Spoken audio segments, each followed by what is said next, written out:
Hello and welcome back to the channel. हमने BCA sem 1 के question paper solve कर रहे थे हम, ठीक है। और हमने प्रोग्रामिंग प्रिंसिपल का 2020 का CCSE यूनिवर्सिटी का सेक्शन ए कंप्लीट कर लिया था।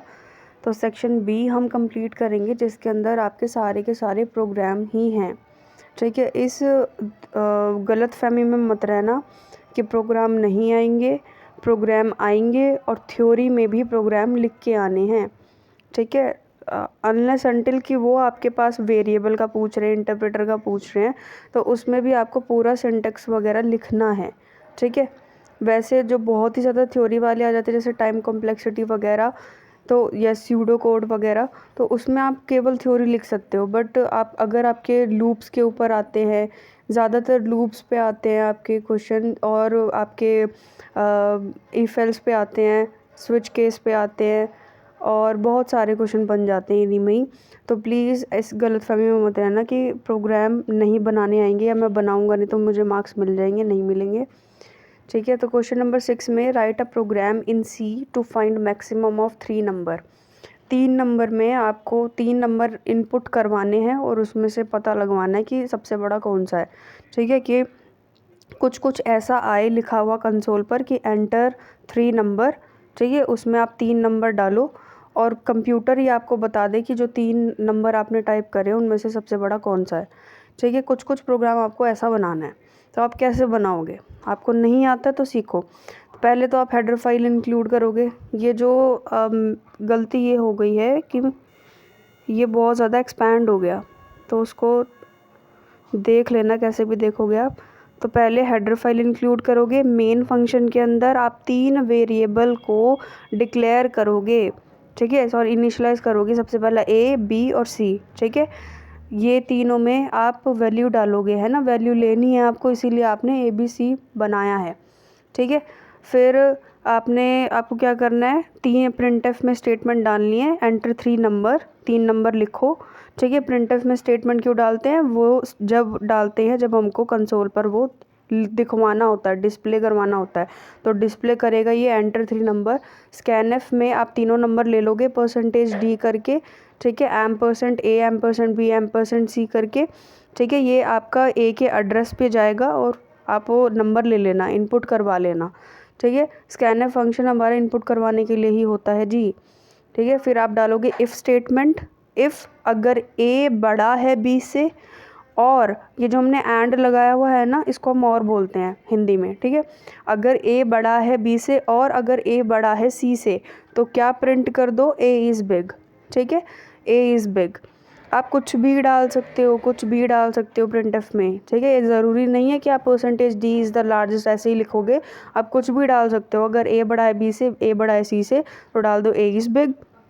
एल्सिफ में क्या कर दो? अगर B बड़ा है A से और B बड़ा है C से, तो क्या कर दो? B is big. अगर एल्सिफ में दोबारा एल्सिफ, क्योंकि ये एल्सिफ लैडर चल रहा है, इफ़ एल्सिफ लैडर चल रहा है, ठीक है। तो एल्सिफ में फिर दोबारा से स्टेटमेंट आएगी कि C बड़ा है A से या C बड़ा है B से, तो क्या कर दो?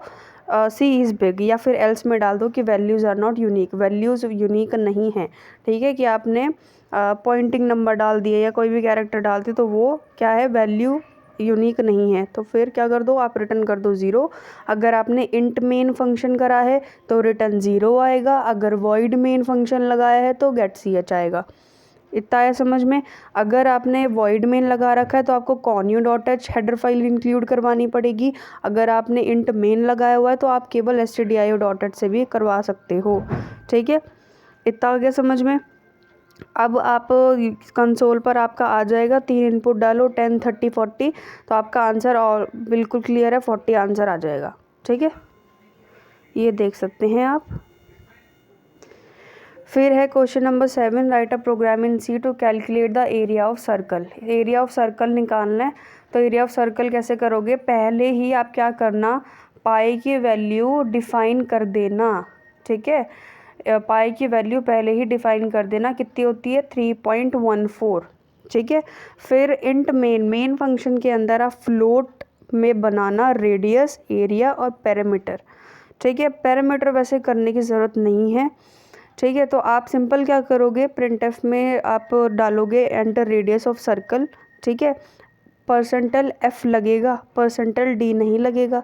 परसेंटल डी आप केवल इंटीजर वैल्यू वगैरह के लिए यूज़ करते हो, परसेंटल एफ आप फ्लोटिंग पॉइंट के लिए यूज़ करोगे, ठीक है। तो एंटर रेडियस ऑफ सर्कल आपने प्रिंट एफ में लिखा दिया, आपने इनपुट ले लिया रेडियस को, ठीक है, एम्परसेंड रेड करके, और फिर आपने लॉजिक लगाया, आपने फॉर्मूला लिखा area is equals to pi r square, ऐसे ही होता है ना, पाई इंटू में रेडियस, आपको पूरा एक्सपैंड करके लिखना पड़ेगा, आप आर स्क्वायर नहीं लगा सकते इसमें, ठीक है। तो केवल अगर आपको एरिया निकालना है तो बस इतना बहुत है, ठीक है। आप बस लास्ट में नीचे प्रिंट एफ में स्टेटमेंट डाल देना कि एरिया ऑफ सर्कल इज़ परसेंटल एफ, और आपका आ जाएगा, ठीक है। एरिया लिख देना, कॉमा डाल के एरिया लिख देना, फिर आपका आ जाएगा, रिटर्न 0 मार देना, तो ये आपका एरिया ऑफ सर्कल का बन जाएगा। अगर पैरामीटर भी चाहिए तो आप क्या कर दोगे, 2 पाई आर लगा दोगे, parameter is equals to 2 into में पाई इंटू में रेडियस। अब पाई की वैल्यू हमको यहाँ पे लिखनी पड़ती 3.14, ठीक है, इसीलिए बार बार हमको ये लिखनी पड़ती, इसीलिए हमने क्या करा, ऊपर डिफाइन कर दिया इसको, पाई की वैल्यू को, ठीक है। आपका आंसर आ जाएगा, इसको करके देखना। मैं आपको ना एक ऐप बता रही हूँ, CXX करके एक ऐप है, तो वो मोबाइल में चल जाएगी, आपकी एंड्रॉयड में चल जाएगी। जिन बच्चों के पास में लैपटॉप नहीं है या कंप्यूटर की सुविधा नहीं है तो आप अपने फ़ोन में, एंड्रॉयड फ़ोन में भी उसको चला सकते हो, टर्बो C++ भी चला सकते हो अपने फ़ोन में, प्लस आप CSX करके भी C++ कंपाइलर का यूज़ कर सकते हो, चला सकते हो आराम से। मैं जितनी भी अपनी शॉट डालती हूँ, मैं जितनी भी अपनी शॉट वगैरह शूट करती हूँ, मैं सब अपनी फ़ोन पे ही करती हूँ, ठीक है। तो आप अपने आराम से अपनी प्रैक्टिस कर सकते हो कोडिंग की, जिनके पास में लैपटॉप या कंप्यूटर की सुविधा नहीं है, ठीक है। क्वेश्चन मैं ऐप का लिंक डाल दूँगी, ठीक है। वैसे तो मैंने आपको बता ही दिया है, CXX करके है, एंड्रॉयड का कोडिंग का ऐप है, प्ले स्टोर पे जाना और आराम से कर लेना। क्वेश्चन नंबर 8 क्या है, what is structure of C program. C program का स्ट्रक्चर क्या है, ये तो मैं बहुत बार बता चुकी। तो 6 बेसिक सेक्शन में हम इसको ना डिवाइड कर देते हैं, एक प्रोग्राम के एग्जीक्यूशन को हम 6 सेक्शन में डिवाइड कर देते हैं। सबसे पहला आता है डॉक्यूमेंटेशन, दूसरा आता है preprocessor section, definition, global declaration, main function, और फिर उसके छोटे छोटे सब प्रोग्राम्स, ठीक है। डॉक्यूमेंटेशन सेक्शन में क्या आता है कि आप डिस्क्राइब कर रहे हो प्रोग्राम को, आप प्रोग्राम का डिस्क्रिप्शन लिख रहे हो सबसे ऊपर, ठीक है, कि आपका प्रोग्राम किस चीज़ के बारे में है, उसको आप क्या बोलते हो, कमेंट भी बोलते हो, ठीक है, जो कंपाइलर के द्वारा अवॉइड करी जाती है, वो देखता भी नहीं है, ठीक है। प्री प्रोसेसर सेक्शन क्या होता है, all the header files of the program will be declared in the preprocessor section. आपके जो stdio.h है, conio.h है, string.h है, ये सारी की सारी जितनी भी आपकी प्री प्रोसेसर डायरेक्टिव्स हैं वो सारी की सारी किधर जाती हैं, आपकी सबसे ऊपर प्री प्रोसेसर सेक्शन में जाती हैं, ठीक है। जैसे मैंने एग्जांपल में भी दे रखा है stdio.h या math.h, ये सारी आपकी क्या है, प्री प्रोसेसर डायरेक्टिव्स हैं, जो कहाँ पे जाती हैं, प्री प्रोसेसर सेक्शन में जाती हैं। डेफिनेशन क्या होती है, डेफिनेशन होती है जी कि आप एक हैश का सिंबल लगा रहे हो, ठीक है। Preprocessor are the programs that processes our source code. Preprocessor एक प्रोग्राम है जो क्या करता है, सोर्स कोड को प्रोसेस करता है कंपाइलेशन प्रोसेस होने से पहले, ठीक है। दोबारा सुन लेना इस लाइन को, pre processor directive start with the hash symbol. जो आपका प्री प्रोसेसर डायरेक्टिव है वो हैश वाले हैशटैग से स्टार्ट होता है। एग्जाम्पल देख लो, हैश डिफाइन है ना, हैश इंक्लूड है ना, तो ये सारा क्या है आपका डेफिनेशन। ग्लोबल डिक्लेरेशन होता है, एक लोकल डिक्लेरेशन होता है। लोकल वाला क्या होता है, जब हम मेन फंक्शन के अंदर कोई चीज़ को डिक्लेयर करते हैं। ग्लोबल वो होता है जो आप मेन फंक्शन के ऊपर डिक्लेयर करते हो। ग्लोबल डिक्लेरेशन वाले आप प्रोग्राम के अंदर कहीं भी यूज़ कर सकते हो, ठीक है। आपने मेन फंक्शन के अंदर उसको यूज़ कर लिया या फिर मेन फंक्शन के बाहर यूज़ कर लिया, या फिर आपने अलग अलग फंक्शन में उस वेरिएबल को यूज़ कर लिया जो ग्लोबली डिक्लेयर्ड है, तो आप उसको कहीं भी यूज़ कर सकते हो। बट लोकल वेरिएबल या लोकल फंक्शन को आप क्या कर सकते हो, मेन फंक्शन के अंदर ही यूज़ कर सकते हो, बाहर नहीं यूज़ कर सकते, ठीक है। ग्लोबल फंक्शन या global declaration section contain global variable. जो आपका ये वाला सेक्शन होता है ये ग्लोबल वेरिएबल को लेता है, फंक्शन डिक्लेरेशन जो ग्लोबली डिक्लेयर्ड है, ठीक है। और इनका जो स्कोप है, जो स्कोप ऑफ द प्रोग्राम है, वो कहीं पर भी आप यूज़ कर सकते हो। ऐसा नहीं है कि केवल पर्टिकुलर जगह पर ही इसका यूजेज होगा, ठीक है। अब जी आता है आपका मेन फंक्शन। जितने भी आपके सारे कार्यक्रम होते हैं वो सारे के सारे मेन फंक्शन से ही शुरू होते हैं। तो आपका मेन फंक्शन बहुत इंपॉर्टेंट है लिखना। अगर नहीं लिखोगे तो आपका एरर थ्रो करेगा। ऑपरेशंस लाइक डिक्लेरेशन या फिर execution of program inside the curly braces of the main program. आपके जितने भी ऑपरेशन होते हैं वो सारे के सारे किस में होते हैं, कर्ली ब्रेसेस में ही डिक्लेयर्ड होते हैं। मेन फंक्शन लिखा, कर्ली ब्रेसेस ओपन करा, अंदर कोड लिखा और कर्ली ब्रेसेस बंद कर दिया और आपका प्रोग्राम ख़त्म। ठीक है। रिटर्न टाइप क्या है मेन फंक्शन का, can be int as well as void too.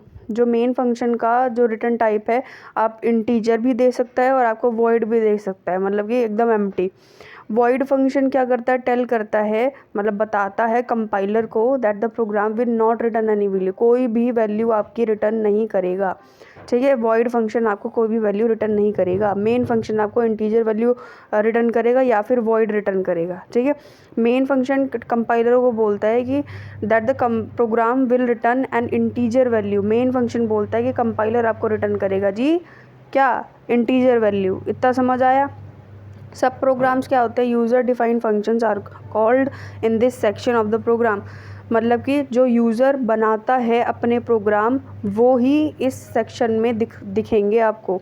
जो यूज़र अपने प्रोग्राम बनाएगा, जो यूज़र अपने फंक्शन बनाएगा वो इस सेक्शन में आपको दिखेंगे।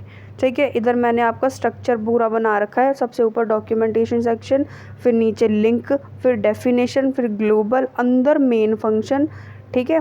फिर उसके अंदर इसमें आपने वो कर रखा है, एग्जीक्यूटेबल पार्ट है, इसके अंदर डिक्लेरेशन पार्ट है। उसके नीचे देखो कि आपने खुद के फंक्शन बनाए हुए, यूज़र डिफाइंड फंक्शन, और फिर आपका प्रोग्राम ख़त्म। अगर आपको ये वाला समझ नहीं आ रहा तो आप साइड वाला देख लो। ठीक है। हेडर फाइल है, मेन है, फिर स्टेटमेंट है, फिर रिटर्न हो जाएगा। तो जी बस ये यहीं तक था सेक्शन बी। अगर आपको समझ आता तो थैंक यू सो मच, बहुत अच्छी बात है समझ आया। नहीं आया तो भाई दोबारा देखो, जब भी नहीं आया तो फिर आप गधे ही हो, तो उसमें मैं कुछ नहीं कह सकती हूँ। बट अगर आपको एक बार में समझ नहीं आ रहा है ना तो आप उसको दोबारा देखो। ऐसा नहीं है कि समझ नहीं आ रहा तो बस बंद करके बैठ गए। दोबारा देखो, एक बार में जो बात चमकती नहीं है वो दोबारा दूसरी बार में चमक जाती है। ठीक है। So thank you so much for watching my video. अगर आपको पसंद आई है और नहीं भी आई है ना तो भी सब्सक्राइब करके जाओ, सब्सक्राइब करो, क्योंकि 86% ऐसे लोग हैं जो मेरी वीडियो देख रहे हैं बट उन्होंने सब्सक्राइब नहीं कर रखा। तो प्लीज़ उसको सब्सक्राइब करो और बेल आइकन को दबाओ, कमेंट करो मैं किस चीज़ पे अब अगली वीडियो बनाऊं, प्रीवियस ईयर ओल्ड लेके आऊं, प्रीवियस ईयर वाले सॉल्व करवाऊं तुम्हारे क्वेश्चन, मैथ्स की सीरीज़ लेके आऊं, मैथ्स सॉल्व करवाऊं, या शॉर्ट डालूं या ट्यूटोरियल डालूं, मुझे बताओ तो सही मैं क्या करूँ आगे। तो जो अब वीडियो जब डलेगी, जब पब्लिक मेरे को बताएगी कि यार दीदी ये वाली वीडियो डालो, ये समझ नहीं आ रहा, ठीक है, पब्लिक डिमांड पे वीडियो बनेगी अब। So thank you so much, मिलते हैं हम अपनी नेक्स्ट वीडियो में।